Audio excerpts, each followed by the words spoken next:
কোকোমেলনের এই সাউন্ডের সাথে আমরা কমবেশি সবাই বেশ পরিচিত। কর্মব্যস্ত মা-বাবার জন্য একমাত্র ভরসার নাম হচ্ছে এই কোকোমেলন ইউটিউব চ্যানেল।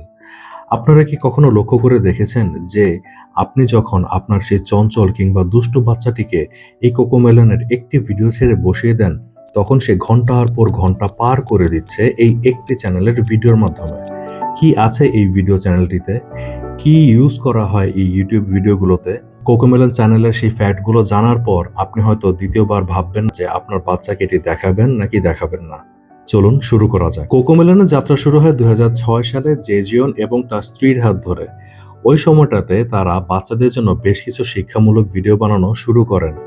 তখন তাদের কোম্পানির নাম ছিল ট্রেজার স্টুডিও এবং তারা যে চ্যানেলটিতে তাদের ভিডিওগুলো পাবলিশ করতেন তার নাম ছিল এবিসি কিডস টিভি। তারপর তারা আস্তে আস্তে ডেভেলপমেন্টের মাধ্যমে 2018 সালে সেই চ্যানেলের নাম পরিবর্তন করে রাখেন আজকের এই জনপ্রিয় কোকোমেলন। তাদের এই জনপ্রিয়তা দেখে 2020 সালে মুনবার্গ এন্টারটেইনমেন্ট নামক একটি প্রতিষ্ঠান জেজিয়ন এবং তার স্ত্রীকে অফার করে পার্টনারশিপের জন্য।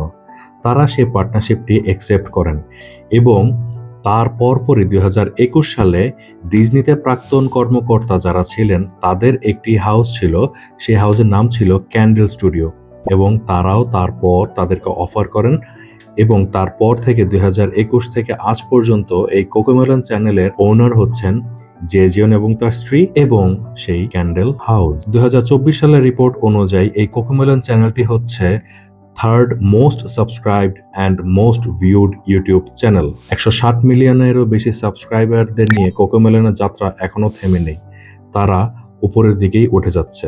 আজকে আপনাদের বলবো এই ক্যান্ডেল মিডিয়া যখন তাদের সাথে মার্চ করে ওই সময়টাতে তারা কি কি পরিবর্তন নিয়ে আসে এই চ্যানেলের ভিডিওগুলোতে। তারা 3 বছরের বাচ্চার উপরে বেশ কিছু এক্সপেরিমেন্ট করেন এবং ওই এক্সপেরিমেন্টে তারা ইউজ করেছিলেন 2টি মনিটর।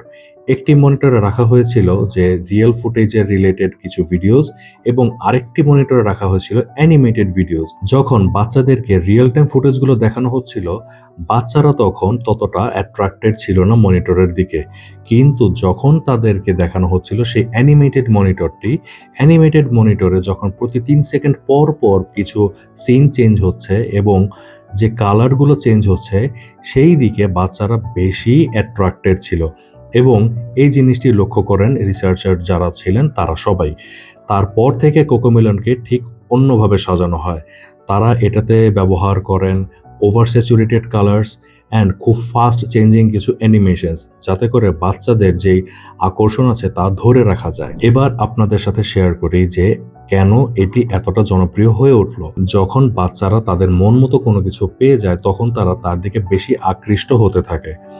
যখন 3 সেকেন্ড পর পর বেশ কিছু ফ্রেম চেঞ্জ হচ্ছে, কালার চেঞ্জ হচ্ছে, বাচ্চারা মনে করছে যে এত ফাস্ট সবকিছু চেঞ্জ হয়ে যাচ্ছে, আমরা তাহলে নতুন কিছু শিখছি।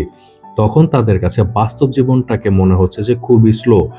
ঠিক এই জিনিসটি আপনারা লক্ষ্য করলে দেখবেন, যখন কার্টুন দেখা অবস্থায় বাচ্চার হাত থেকে আপনি যখন মোবাইলটি নিয়ে নেবেন, ওই সময়টাতে বাচ্চা কিন্তু প্রচণ্ড পরিমাণে রেগে যায়, এমনকি বেয়াদবি পর্যন্ত করা শুরু করে। এটি কখনো খেয়াল করে দেখেছেন?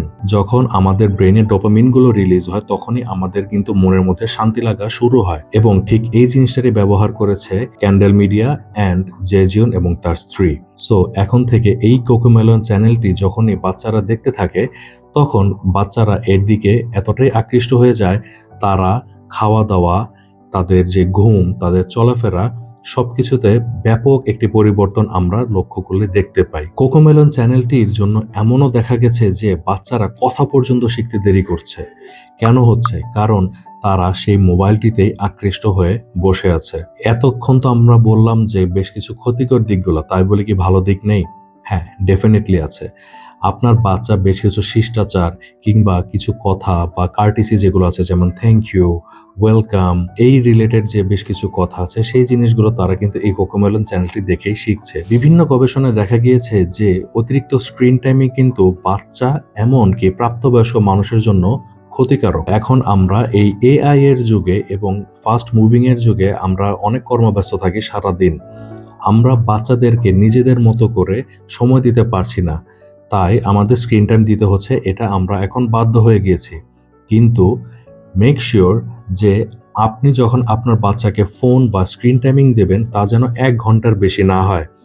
আপনি যত সম্ভব চেষ্টা করুন যে আপনার বাচ্চার সাথে আপনি নিজে কিছু সময় কাটানোর জন্য তার সাথে খেলাধুলা করুন, তার সাথে কথা বলুন, যাতে করে আপনার বাচ্চা ভবিষ্যতে রিয়েল টাইম এবং যে স্ক্রিন টাইম আছে এই দুটোর মধ্যে ডিফারেন্সিয়েট করতে পারে। আমরা কোকোমেলন চ্যানেলটিকে বাদ দেওয়ার জন্য কখনোই বলবো না, কেননা আপনার এই কর্মব্যস্ত সময়টা কাজে লাগানোর জন্য আপনার এই স্ক্রিন টাইমিংটা কিন্তু দরকার আপনার বাচ্চাকে কিছুটা সময় কন্ট্রোল করার জন্য।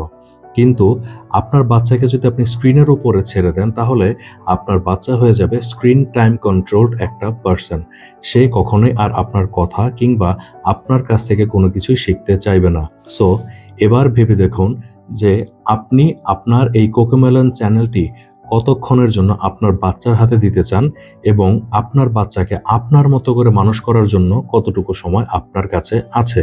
ভালো থাকবেন এবং আপনার আশেপাশে যারা আছে সবার সাথে এই ভিডিওটি শেয়ার করে দিয়ে সাথে থাকুন, পাশে থাকুন এবং সবার উপকার করুন। আসসালামু আলাইকুম।